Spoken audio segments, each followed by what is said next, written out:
Okay, well, I'm going to go ahead and get started. So, good morning and welcome to Today in Black History. I'm Alicia Melton, and we're going to talk about Jackie Wilson. Today would have been his 86th birthday, and remember, June is Black Music Month. So, we're going to talk about his music career, and then later we're going to speak with Miss Shirley Richardson about the M Ensemble Company, a Black theater company in South Florida. And thanks for joining Lyric Theater and Swamp Maid. Good morning. Excuse me. All right, so let's begin. Born Jack Leroy Wilson Jr. on June 9th, 1934 in Detroit, Michigan. Jackie Wilson was one of the top singers of the 1950s and 60s, known for his appealing tenor voice and tremendous stage presence. Wilson was also known by the name Mr. Excitement for his ability to wow audiences. He started out singing gospel music. As a teenager, he also was a boxer. In 1953, Wilson made music his career, joining Billy Ward and his Dominoes as the group's lead singer. In 1957, Jackie Wilson released his first solo single, Reet Petite, the finest girl you want to meet. He made it into the pop charts the following year with To Be Loved. So I want to stop there with the song To Be Loved. How many of you are familiar with that song To Be Loved? It's very popular. And just to test your knowledge, and so you'll be a little bit familiar with who I'm talking about, because he was very popular in the 50s and 60s. So some of you may remember him, and then some of you may not.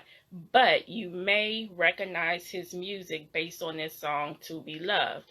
Now, this song was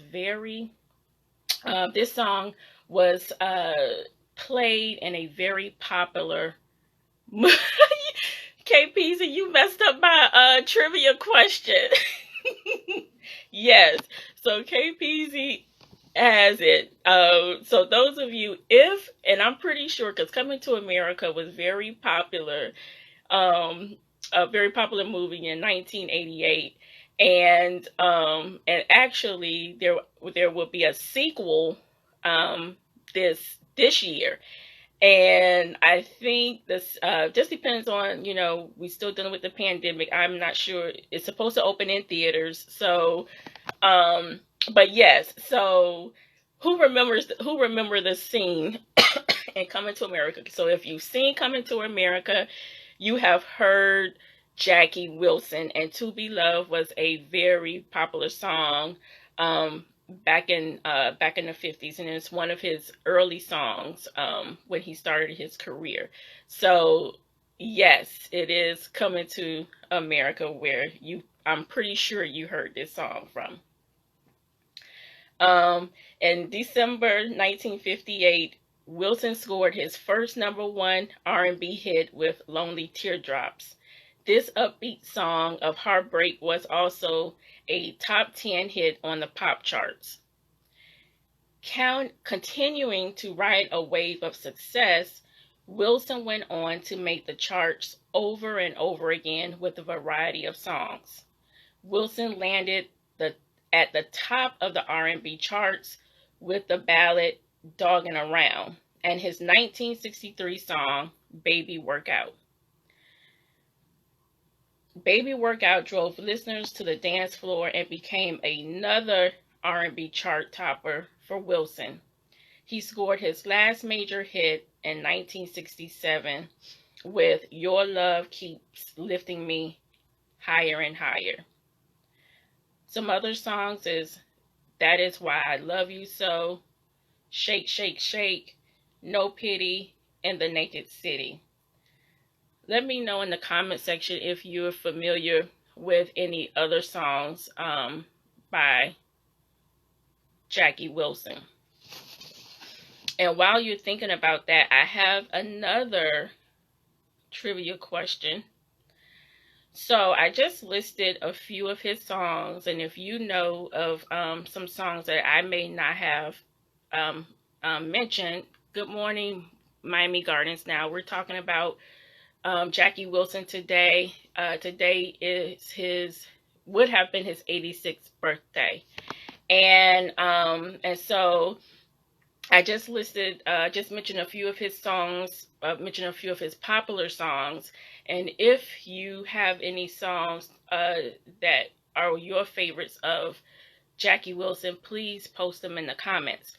So my next trivia question is,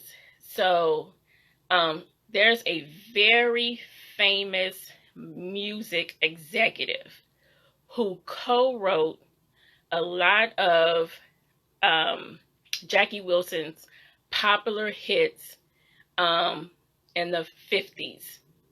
Who can tell me who is that music executive?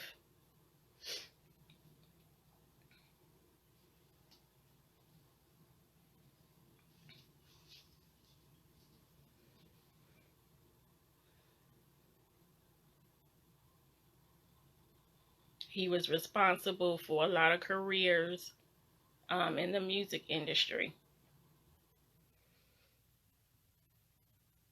And I'll list some of the songs he co-wrote. Not Quincy Jones. Just think about the year. Quincy Jones is not far. That's a good choice. But think about, this was in the 50s. I'm going to list some of the songs he wrote. So I mentioned some of these songs earlier. So he co-wrote, yes, KPZ has it, Berry Gordy. So Berry Gordy and Billy Davis wrote Reet Petite, To Be Loved, that popular song we just talked about. He wrote To Be Loved, That's Why I Love You So, I'll Be Satisfied, and Lonely Teardrops. So Berry Gordy was with this record company it's reported that after these hits with Jackie Wilson, with some disputes on royalties and everything with the record company, this is when Berry Gordy decided that he wanted to start his own record company, which was Motown. So yes, thank you, KPZ, for that. Also, I wanted to mention that Jackie Wilson did perform in Miami several times. He was not a stranger here, and I found some of his concerts being advertised in a newspaper. And he did perform at the Clyde Killens Island Club in Overtown several times. And I'll just show, you won't be able to read it, but this is one of the advertisements in a newspaper. And so yeah, so that's a picture of him. And this was in 1964. And then here's another picture of him, another advertisement of Jackie Wilson performing here.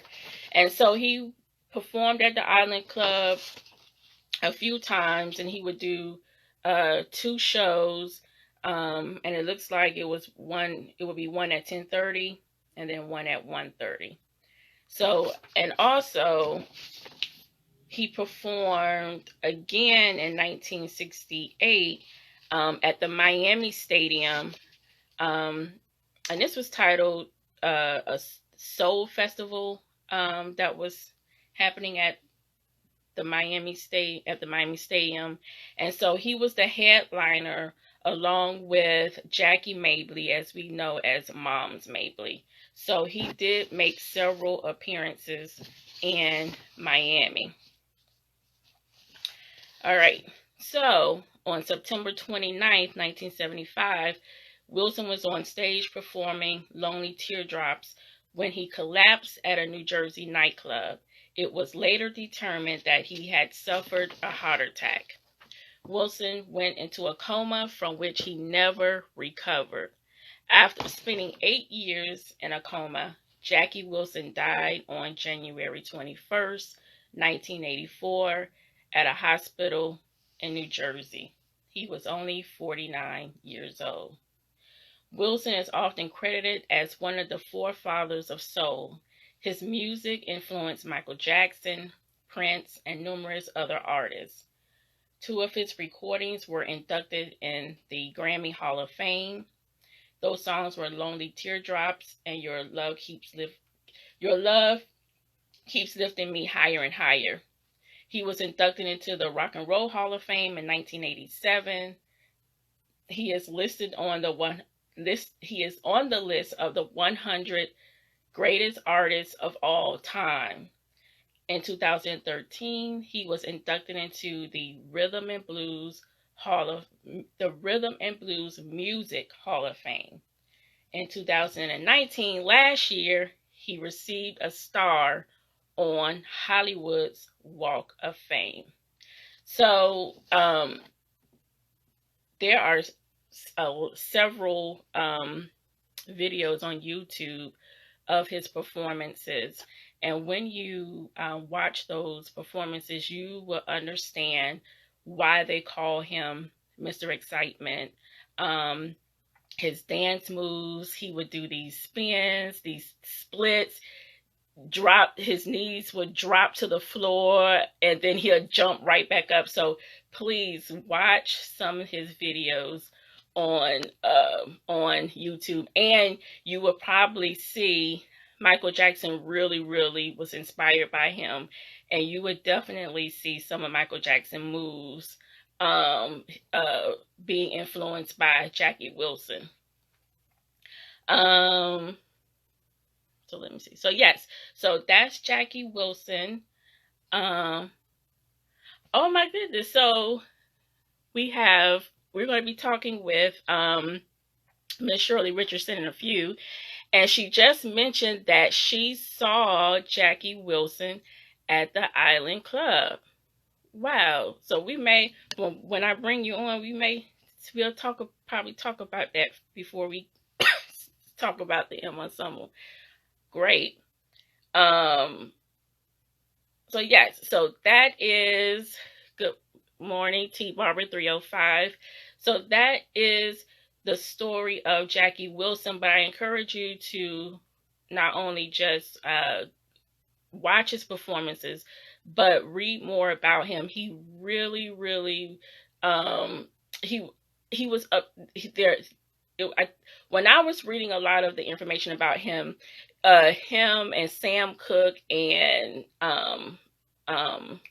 James Brown are known for their showmanship, being able to engage the crowd, captivating the audience, their dance moves, their style. So please read more about Jackie Wilson, and so you can read more about him. You can go to blackpast.org, biography.com, ourweekly.com, and again, watch some of his performances on YouTube. And remember, June is Black Music Month. Okay, so next we're going to talk with Miss Shirley Richardson, the Executive Director of the M Ensemble, and I'm going to bring her in.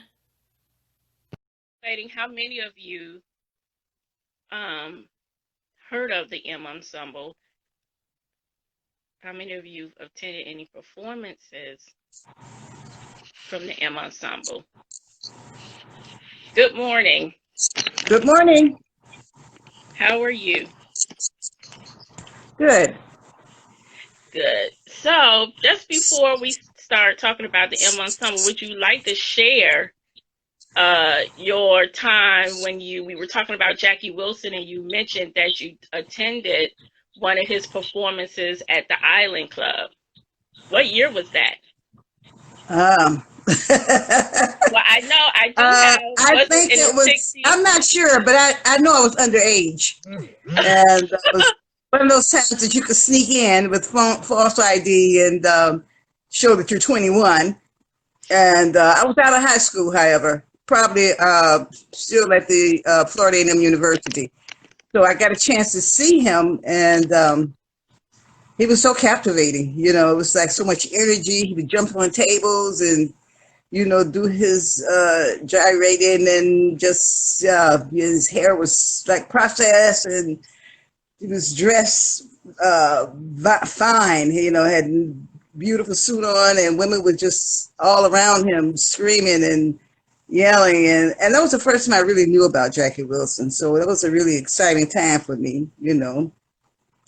And when I went to the National Black Theater Festival some years ago, there was a theater company in Chicago, and they did the Jackie Wilson story. And the young man who played Jackie Wilson, it was like his story.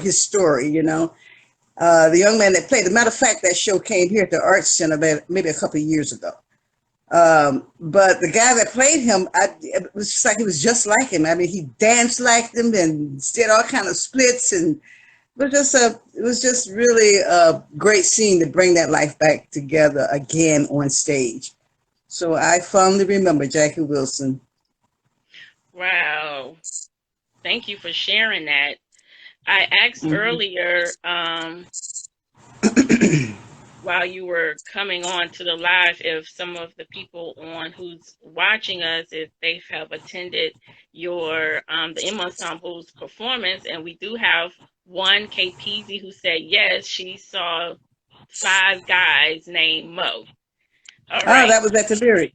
Yeah, Yes. yeah. So That was let me at the just Lyric. do a formal introduction. For those of you who just joined, we have Miss Shirley Richardson from the M Ensemble Company.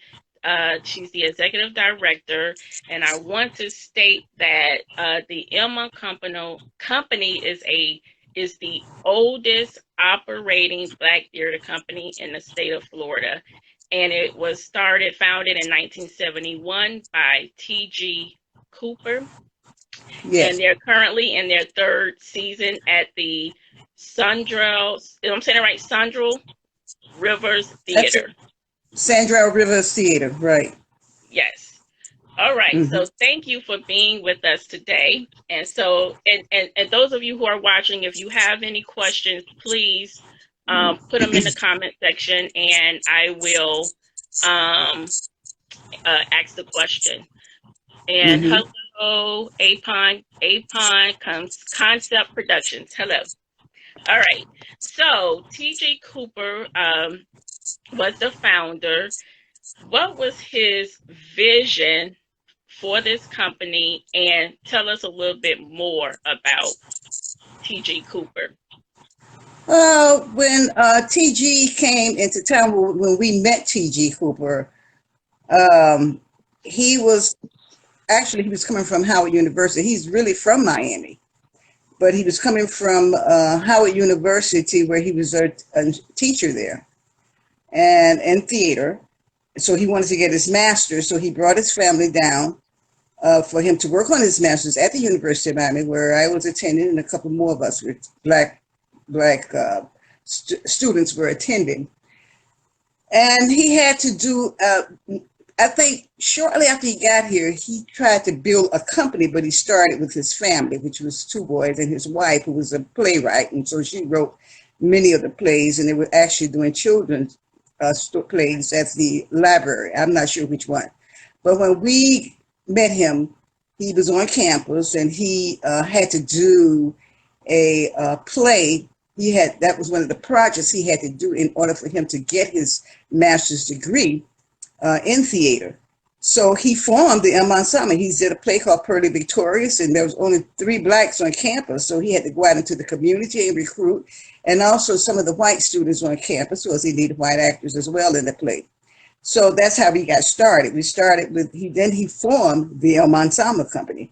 So it was his I guess it was his dream from the very beginning to form a black theater company, even though there was a company there where I came from, was what it was, under Wendell Narcisse, Theater of Afro Arts. I'm sorry, I get a little tight-tongued with that. Theater of Afro Arts was started by Wendell Narcisse. So when I met T.G. Cooper on campus, where I was studying theater, he came with this plan of doing a professional black theater company. So my thing was, are we getting paid? And he said, that's the idea. So that kind of made me join M Ensemble. So anyway, he finished his degree. He was hoping that he would be able to get a job on the campus as a drama instructor, but he didn't get the job. So he got an offer at Howard University, and he went back and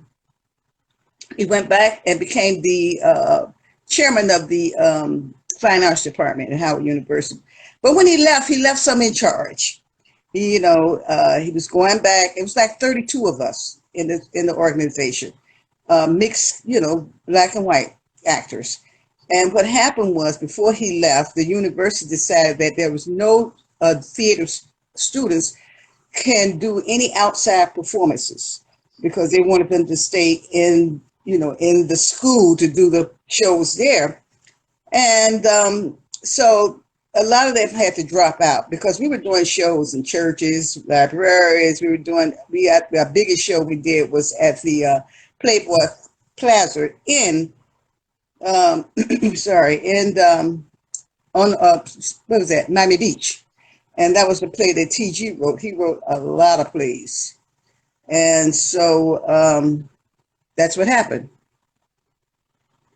So I think we're lost.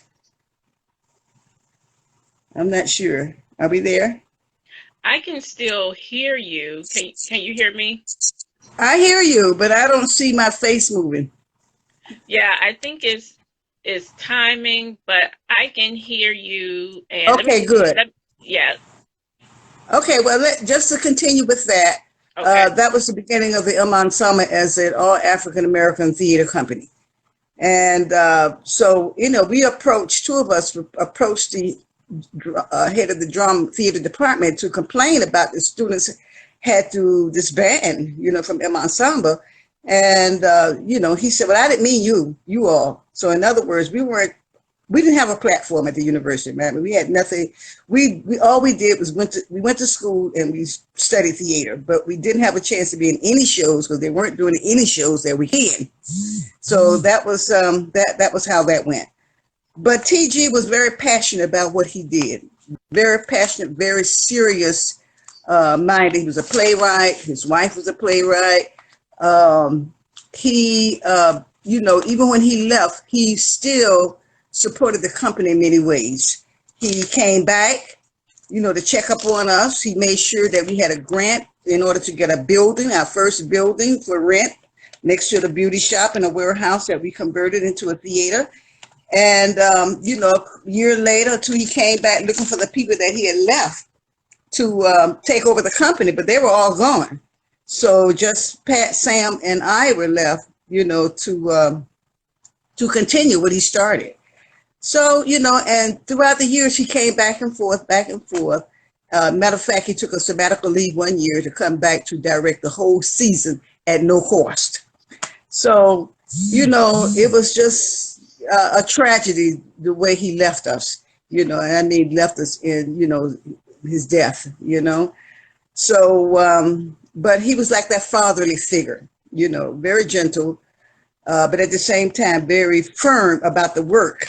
And when he put you on stage, he was very firm about that. So that was T.G. Cooper. Okay. And I just want to let everyone know that you are the executive director and Patricia Williams is the company's producer and general manager. Do I have that correct? Yeah. What she does is we do two different things, and we do everything. But basically, when there are shows that we're getting ready to mount, she makes sure that the production end of it is taken care of, hiring and finding production staff, the technical staff, negotiating with them, to do to work with us. Of course, I do the administrative part of, writing the grants and other kinds of administrative things. And I also do costumes. I love costumes. I love costumes since I was a kid. And so it was just a great opportunity to, with the company to work on costumes, and have that experience. So, but we do many things for the company together. Okay. And what does the M in M Ensemble represent? Huh, that's an interesting question. Everybody asks that question because they think the M stands for Miami, but actually, when TG started the M Ensemble Company, he named it after his daughter. He was thinking about his daughter Maria, so it became the M. So when people ask us that, we say, well, we don't want to say Maria. We just say the M represents magical, mystery, and movement. Magical, because you never know what we're going to do, especially when you are short of funds to do what you got, but we can make magic with the little that we have. Mystery, once again, it's kind of always up in the air what we're going to do. One season we say, okay, we're going to do this. We're planning that ahead of time. The next thing you know, oh no, we're going to do this. So that's another thing about the M. And then, of course, movement, because throughout these years, 48 years, we have been a lot of places. So we've moved around a lot. Thank God we don't have to do that kind of moving today. We still open to do touring shows, but, we have a place, a home now. We have our home. And then we have a 30-year contract with the Miami-Dade County commissioners, mayor and the board of commissioners, as a resident company at the Sandra Rivers Theater. Okay. So you mentioned that you were part of the Theater of Afro Arts. And Excellent, yeah. So in the 70s, was there many Black theater companies? How were you received as you were performing in these various venues at that time in the 70s? There were none, really.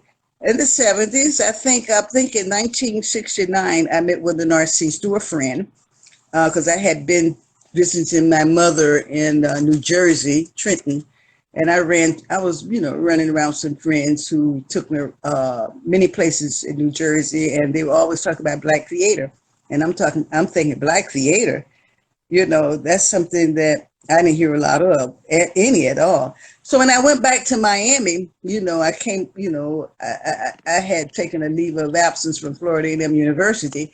So, I began to, search around for Black theater, any kind of theater, looking for this platform, because I knew about Black plays coming from Florida A&M University, because we were introduced to those plays written by Black playwrights. But in Miami, we didn't have anything until when the Narcisse showed up in 1969. He was a social worker for Miami-Dade County, and he had a little theater. He rented a warehouse and converted to a nice little space. So it was more like an educational center. He had all kinds of books and plays and, in books, and he just turned us on to a lot of works by African-American playwrights. And so we did things, but we didn't do plays, we did excerpts of plays. We did, oh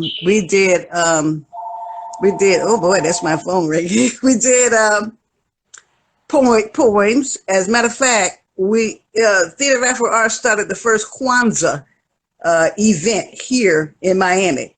And it was a totally different experience because our Kwanzaa consists of sitting around in a circle on the floor, and we would have fruits and stuff, and in the center.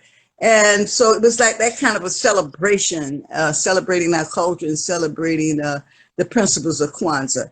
So that was the first real experience I had in culture, in our culture. So, and that went around for a while. I mean, I hung in there until, you know, I got to the University of Miami to finish my degree in theater. So at that time, that was the only thing coming to M Ensemble came. So it's both of us. And we sort of worked together, you know, as a cultural group. Okay. What are some of your past productions, and how do you select your plays? Many ways. Some people submit us plays that, you know, if it sounds like it's good and it's a content and it doesn't require a whole lot of people, you know. In the beginning, we had to select plays with limited people in the cast because, you know, the more you have, the more money you got to come up with. But, you know, we look at the content and the worth of the content, the value of the content. We like to do new plays with people just to give people that opportunity, a platform, you know, to grow their craft. And so, you know, we look play. Sometimes we've been around for 48 years. It get to a point, at one point, you know, it got to the point we were like scraping a barrel for some new works, because it was the same works over and over again. And so, you know, going to the National Black Theater Festival allowed us to see what's out there, because a lot of those works were not published. So that was the thing. When you're looking for plays and you're down here in Miami, we don't know what's going on around the world because we don't see the work. And so, and that's been going on for a long time. You know, everything was on mimeograph sheets, you know, and then somebody would send you something.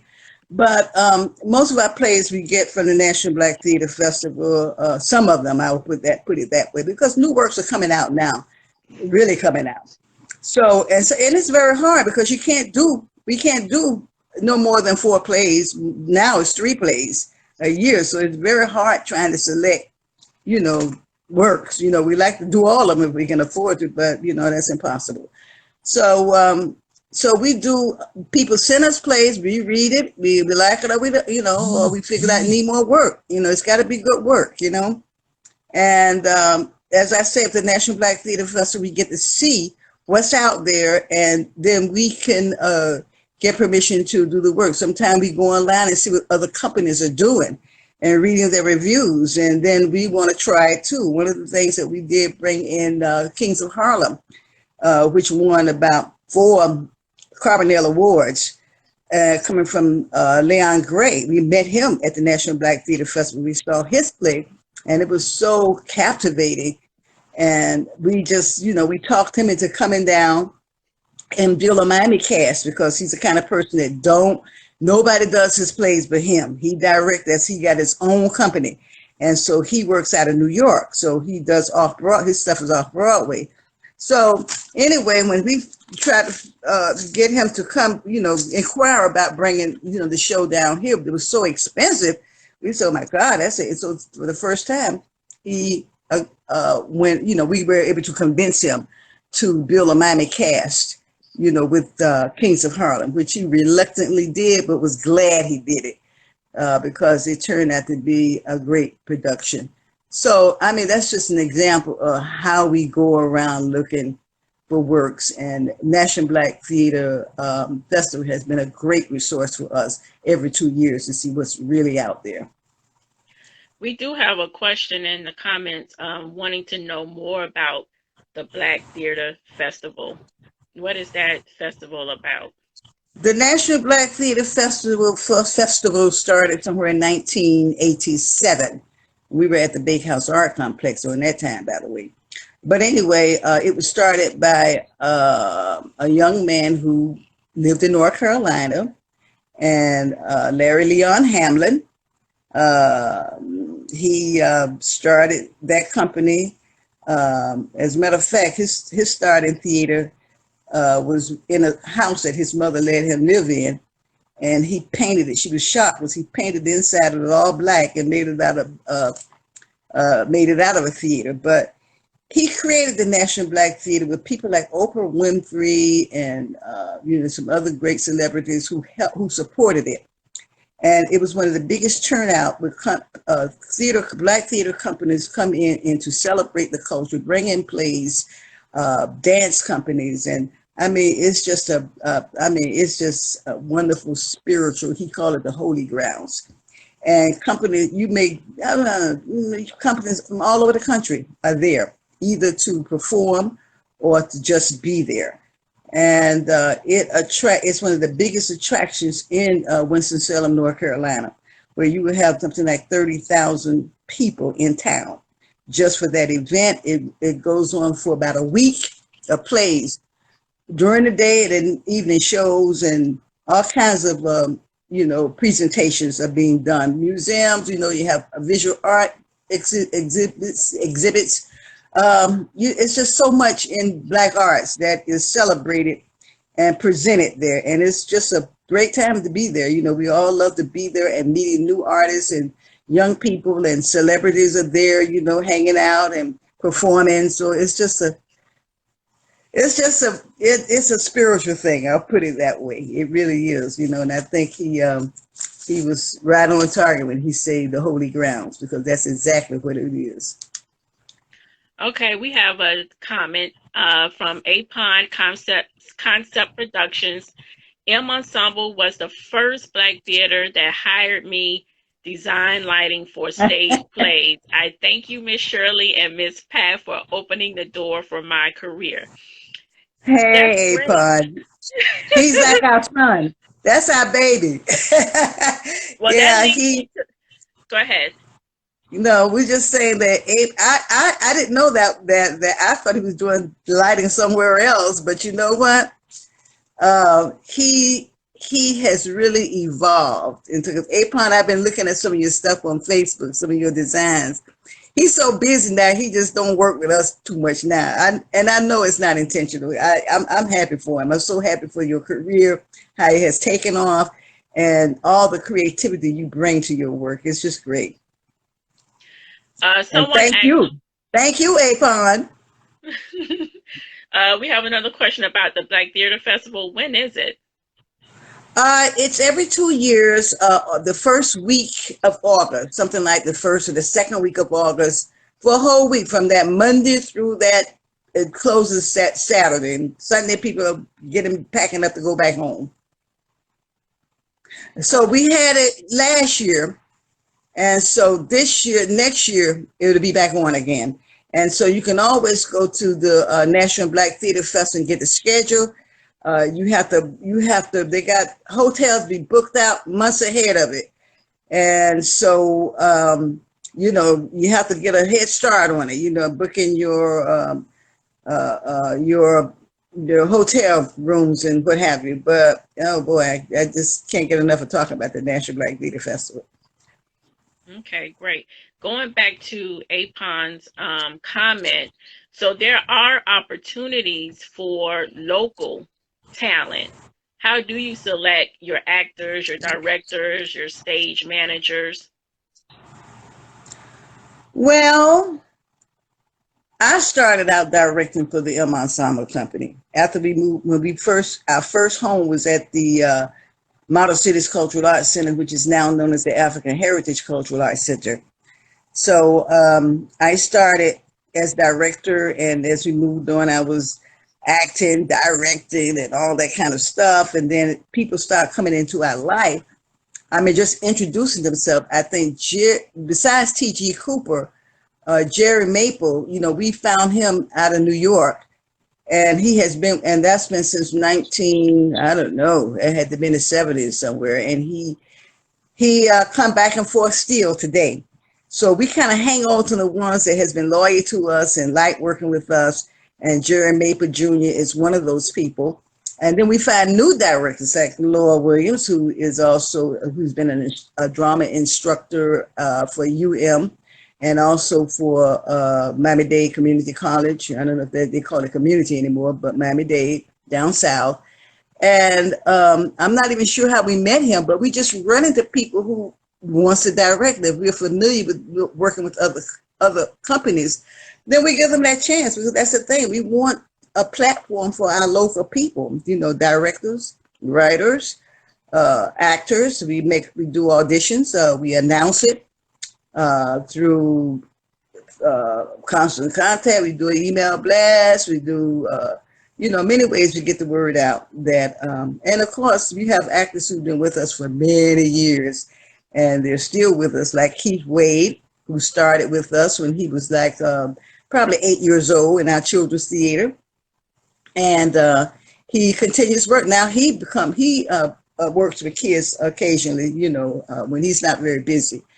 And, we want to build this, we want this company to remain a strong, vibrant theater company that provides a great platform for many of our local actors, directors, stage managers, all into that technical field that makes good theater, good theater. So I have to say this, that, what's his name? Terrell. He did the Moonlight. He wrote Moonlight. Terrell first worked with us when he was 14 years old. And he was in one of the plays that T.G. Cooper wrote. And I think Apon would remember that because his dance company was also in Santa Cruz de Oz, and they were like the Yellow Brick Road. It was a really exciting show. But that was the first time Terrell worked with us. And so, we just find people. People come to us. They come to us. They want to know when can I audition? When is it there? And we know it's open. It's an open audition. So directors, Leon, like I said, we found Leon in North Carolina. Laura, we found Laura. And of course, John Pryor, he started with us, before any of those guys. And he has worked with us throughout the years. He loves doing August Wilson works. So whenever the August Wilson work, we have to call John. We're getting ready to do August Wilson. Now he's getting tired of doing August Wilson. We do his work so many times, really. And so he likes Pericles work. So, but they kind of stick with us. They kind of stick with us because where else is it going to work at right now? Really. Thank God for the African Heritage Cultural Arts Center, who is really building good theater over there with Teddy Harrell, who used to work with us at some time. But, we're just a small network of artistic people, especially those who love theater, who wants to have that platform to take them to the next level in their career. And, we have had those people, Sean McKinney, who's on The Neighbors. He has worked with us and other companies as well here in Miami. We've seen a lot of move on, California, New York, and, doing their thing. Okay, we have another question.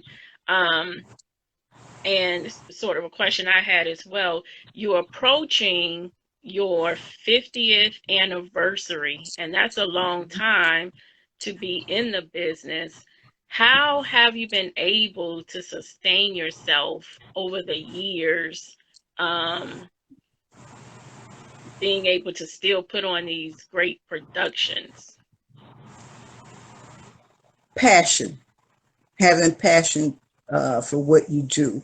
I think that's the reason why. Listen, it's been a hard road. Trust me, a lot of challenges, setbacks, that I've seen some companies come and go because of the barriers you have to cross, you have to jump over in order to keep yourself alive. And I just think it's the passion, for the arts. And not only that, it started out as fun for us. We were having fun on the stage, doing all kind of creative works that, probably didn't mean much to anybody but to us, but it was just that platform that we had to do that. And after a while, it became our responsibility and our duty to keep it going because we knew that Black folks didn't have many platforms, and many opportunities, even though they have all these theater companies, white companies here in Dade County. They're doing some Black plays now that give opportunities to African American theater companies. Individuals who want to be on stage, but it became a duty to do what we have to do. It became bigger than us, much bigger than us.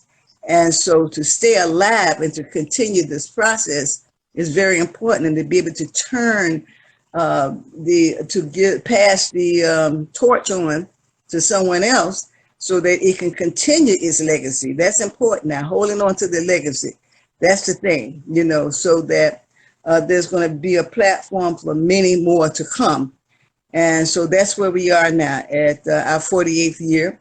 And we want to build those individuals who have that passion like we have and had or have, and so that they can keep the company going as well, so it won't die.